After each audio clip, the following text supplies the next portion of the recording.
Hey, what's up, everybody? This is Dan Nguyen, and I have a very special guest with me today.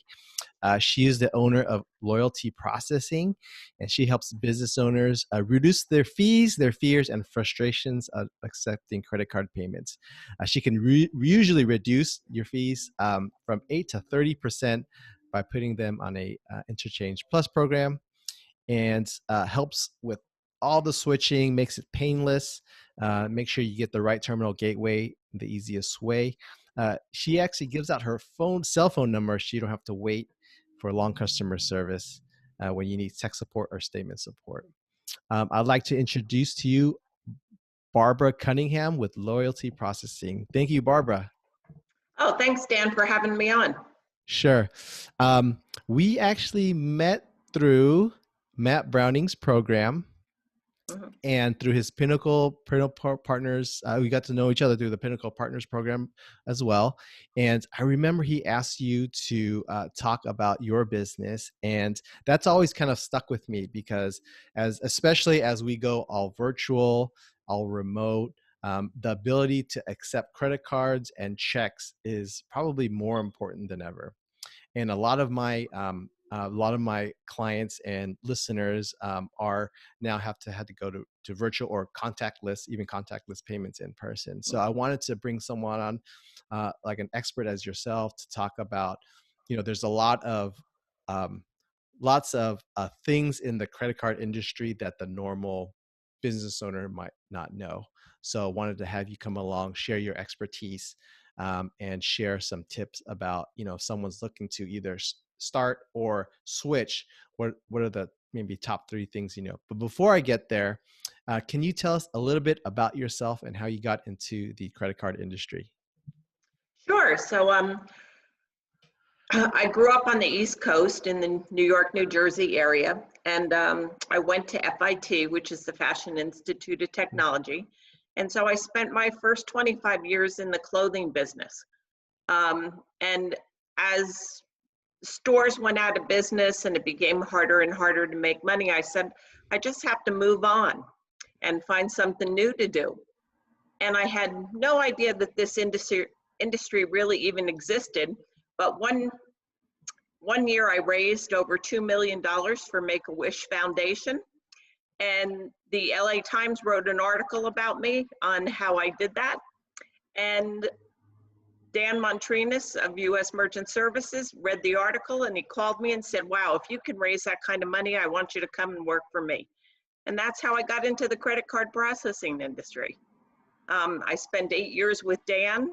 And then when he sold the company to a leverage buyout firm, I left and started my own company, and that's Loyalty Processing, and we're almost 8 years old.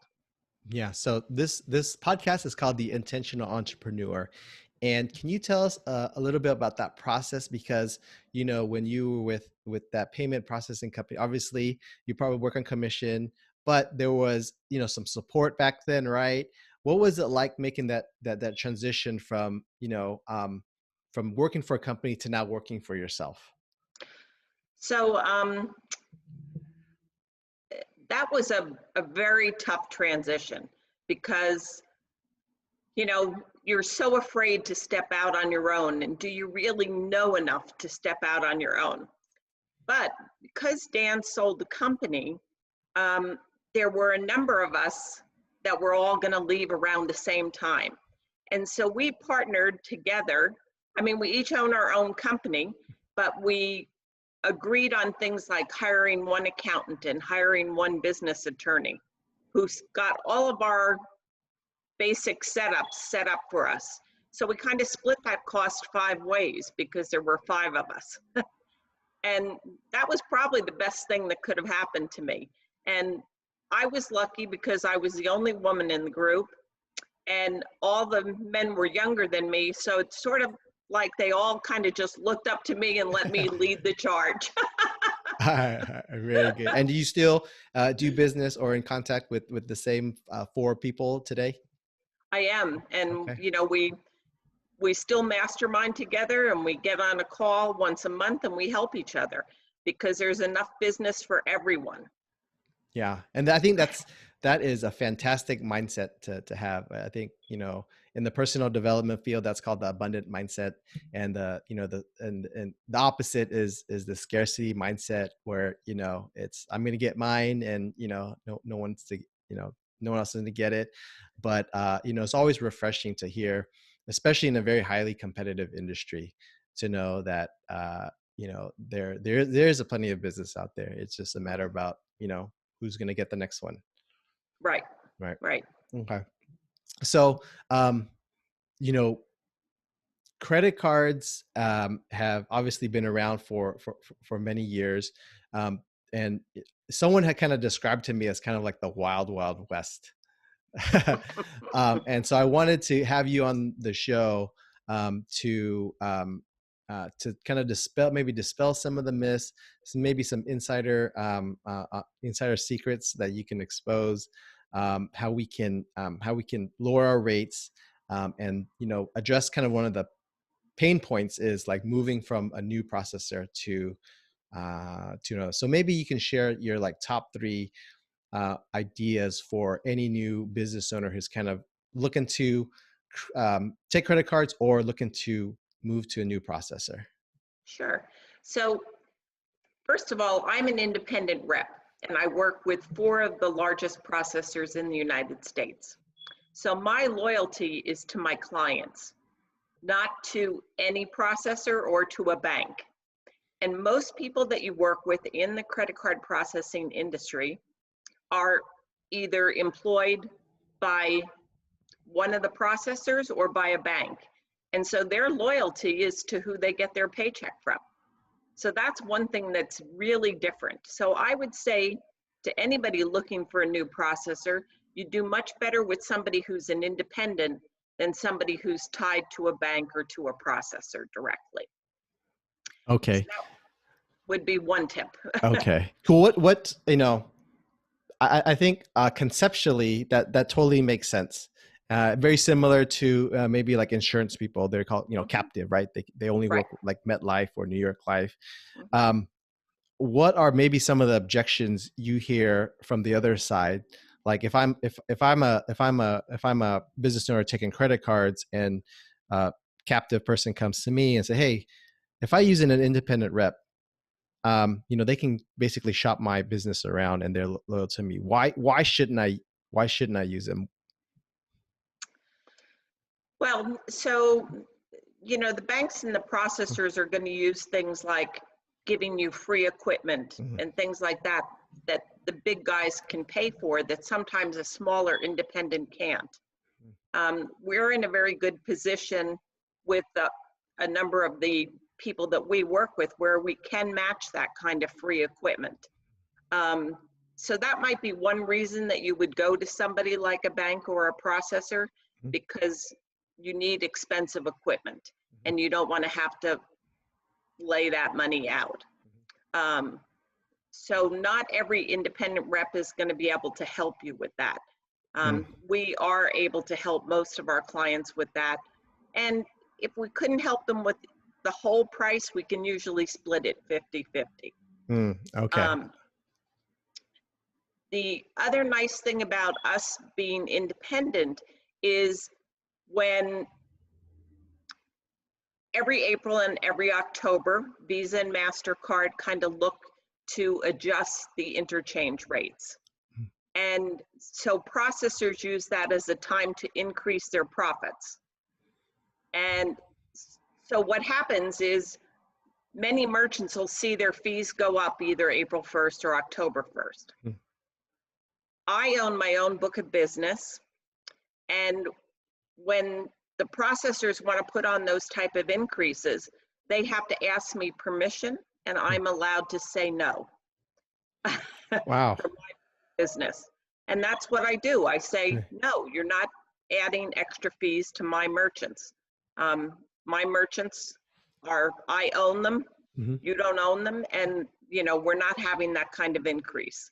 And so having an agent who can do something like that is also very good. And again, if I was working for one of the big processors or a bank, I wouldn't be able to say no. Mhm. Do rates ever go down April 1st, or if anything, they stay flat?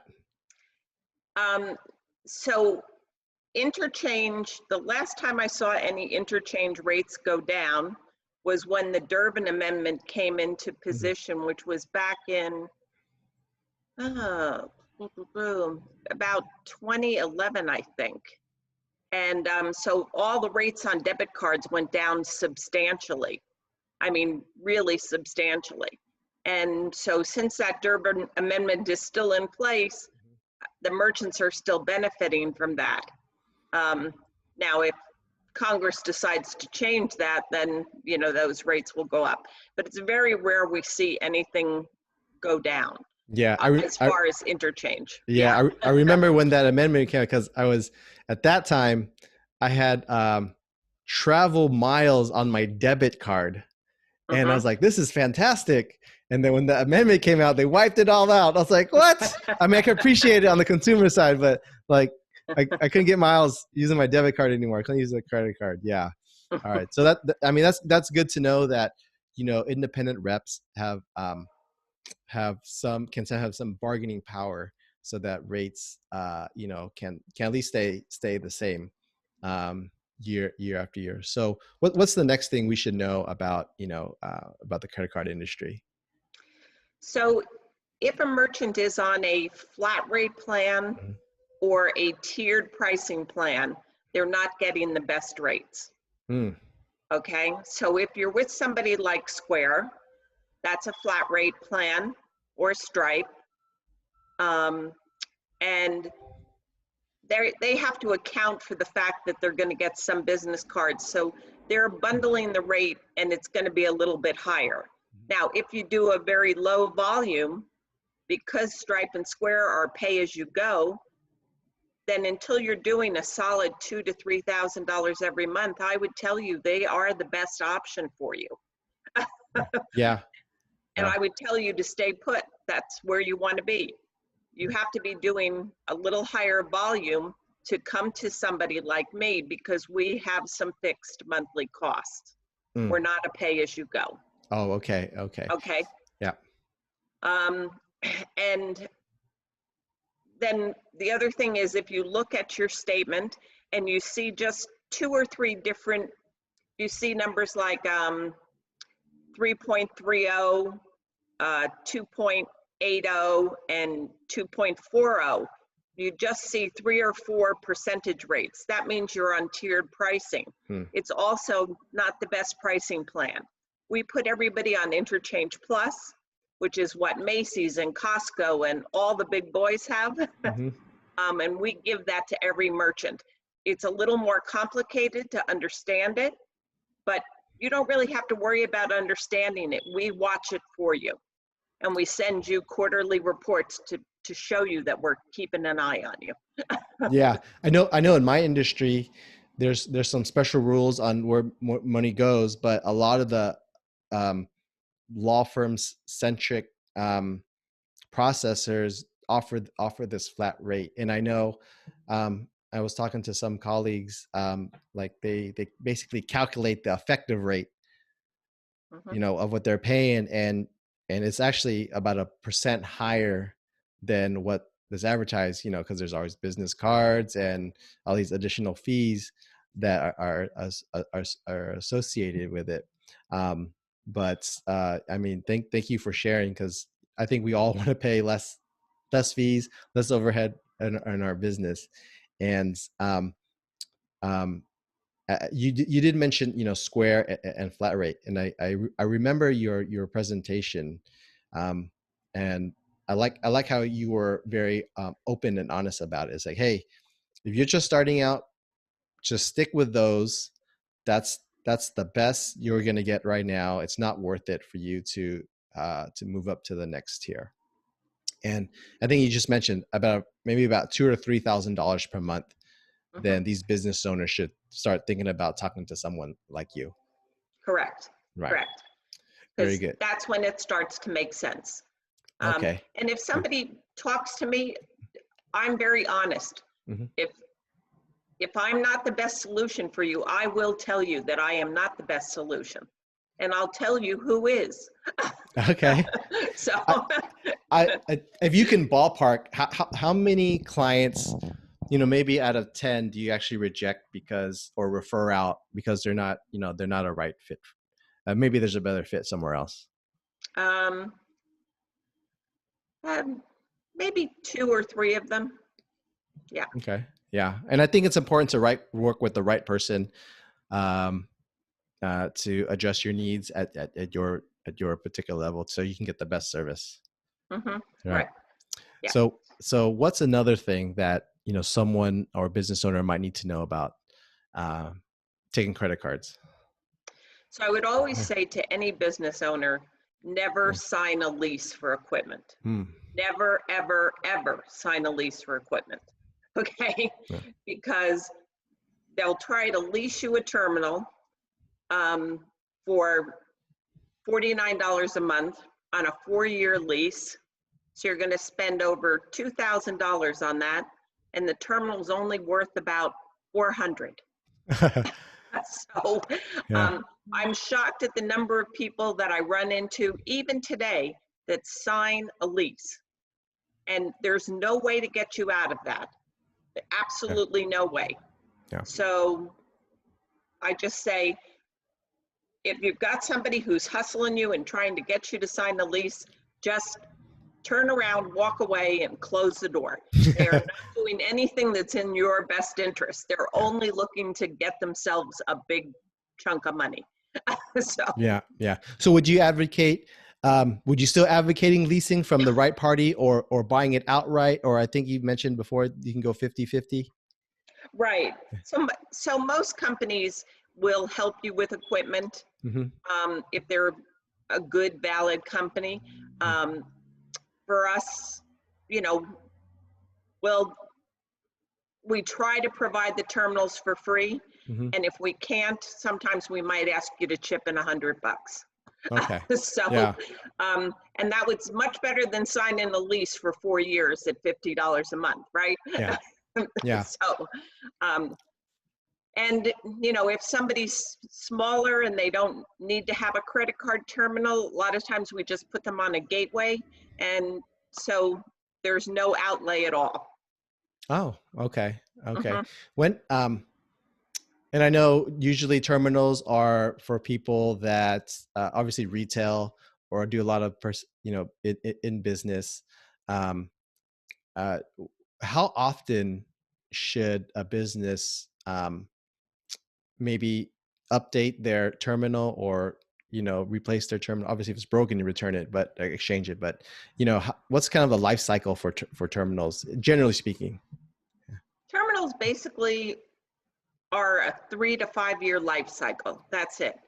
And any merchant who hasn't had their statement reviewed in 2 to 3 years is missing the boat. Mm. They're overpaying, because if they haven't had it reviewed in 2 or 3 years and they're not with somebody like me who's an independent, their fees have gone up. And they've crept up ever so slowly that you didn't notice it, but over the course of that time, they added on this little penny here and a little penny there and a couple more basis points here, and and though it's crept up, believe me. So you should have a review done every 2 to 3 years, and especially if your volume spikes. Right. So speaking of reviews, I think it's um, always, if it's time to change to a new processor, you talk about, I think a lot of businesses don't want to change because it's a real pain in the butt. Tell me some of the things that you do for your clients to make that process as smooth and painless as possible. Right. So we both know Craig Duswalt, and Mm-hmm. he for a long time said, no, I'm not going to change because it's just too painful. It, he's he'll stand on stage now and say it was the easiest thing he ever did. We made it so simple that he didn't even have to think about it. He had to sign his name 3 times on our paperwork, and basically we held his hand through everything else, Mm-hmm. including having somebody go into his back end and update all of his software. Wow. So we make it super easy for our clients. We check on you every step of the way. We make sure your money's getting into your bank account. We help you close the old merchant account. We are full service. Mm. We hold your hand the whole way. Yeah. So we don't leave anybody out there not knowing what they're doing. Um, Yeah. and if you have employees and they need training, for one of my larger clients, I had to train over 120 employees. And, we had about 12 or 15 online sessions where I trained them in small groups, and then everybody was up to speed. Right. So, Speaking, I know you have a wide range of clients. Your biggest client, the last time I talked to you, was a very large apparel e-com company. But if you could, what's your sweet spot? Like, this type of client I can do all day long, and this is the type of client I enjoy working the most with. so I love B2B businesses, because I can usually go in and save them a tremendous amount of money because they're not getting the special benefits of level 2 and level 3 pricing. Mm-hmm. Um, and we can hook them up to that so that there's no extra work for them, but they get better interchange rates. So I love working with them. And if they do over $1 million in sales volume, that's a perfect client for me. Great. $1 million in annual sales. Right. Right. Fantastic. Okay. So, if there is one more thing you can share that you can uncover about the what you do for your clients, what would it be? Well, so one of the biggest frustrations we hear people talk about is you call into the help desk and you get some person who's you can barely understand on the phone, who's reading the script to you, Mm-hmm. and you've been on hold for 15 minutes. So we make that really easy. We give you our cell phone numbers. A lot of the terminals or gateways that I can troubleshoot myself because I've been in the business 16 years. If I can't, I say to you, hang up, I'll get the help desk on the phone and we'll call you back and conference you in when I have them. All right. So we don't waste your time. If we have any brick and mortar stores, we leave a backup terminal at the store with them. So when you have that problem and you can't do the transaction, you just go get your backup terminal and you plug that in. So we make it super simple for our clients so that there's just no hassle and no frustration and they don't miss a sale. Because that's the name of the game. You don't want to miss a sale if you've got a customer standing in front of you. Yeah, absolutely. I remember I was getting my hair cut, and the internet company came out because they had to do some repairs, so the internet went down, and so the stylist initially couldn't process it because it was kind of internet, Right. but not totally the same thing. But I think it goes to the idea that you need to be able to process payments anytime that you got a customer, because you could be losing that customer. Fortunately for her, she turned on the hotspot on her phone and was able to get it. But certainly, you don't want to have a delayed payment or miss a customer that way. Okay, fantastic. Yeah, dude, I've learned so much. Even though we've talked before and you shared so much before about the credit card industry. So right now, we're going to kind of go into the rapid fire question section. And so just answer the first thing that comes to your head. All right, you ready? Sure. All right. Who do you look up to? Eleanor Roosevelt. She Okay. was just one of my favorite people. The best business book you've ever read? Og Mandino's The Greatest Salesman in the World. Even though I've read things that have been written much more recently, that book still just really resonates with me. The best business advice you've ever received? So the best business advice I've ever received is to handle yourself, use your head, but to handle others, use your heart. Oh, wow. And that's a quote from Eleanor Roosevelt. It's one of my favorites. Okay. If you could do one thing over again, what would it be? I would have gotten out of the garment industry sooner. All right, and finally, you lose everything. The only thing you have is your computer, your cell phone, and your laptop. How do you rebuild your business in 30 days? Wow, you just create a plan, a strategy of how many calls to make a day and what you need, and you stick to it. Okay, and then actually, final question, and what's your biggest challenge in your business today? Well, it's always a challenge to find new clients and get them to come on board. Um, we get a lot of referrals, needless to say, but we also do a lot of cold calling still. And, you know, it still works. You Yeah, find companies that you're able to target yeah, that I know something about, and we can usually help them save a lot.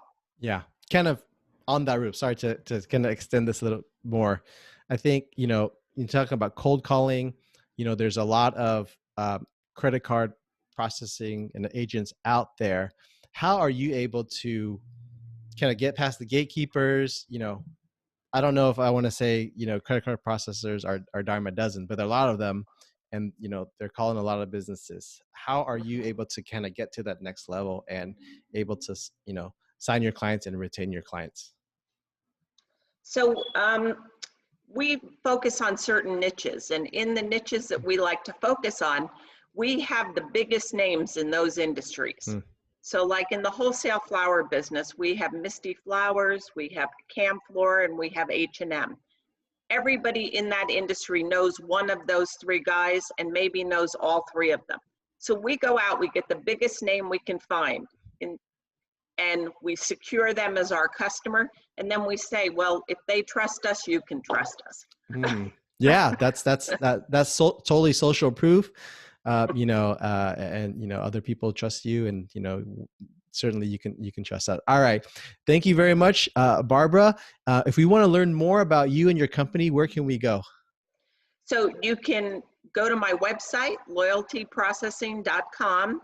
And while you're on the website there, you'll see a little box. You can click it and you'll get our 5 surefire signs that your credit card processor is ripping you off. Mm, okay. So one-page document that'll give you all the clues to look for on your statement. Okay, we'll put that link in the show notes, and how you can get that cool download. Thank you again, Barbara, for spending your afternoon with us. It's been very informative, and again, thank you for your time, and we'll talk again soon. Terrific. Thanks for your Yeah, time, Dan. uh, I enjoyed it. Bye-bye. my pleasure.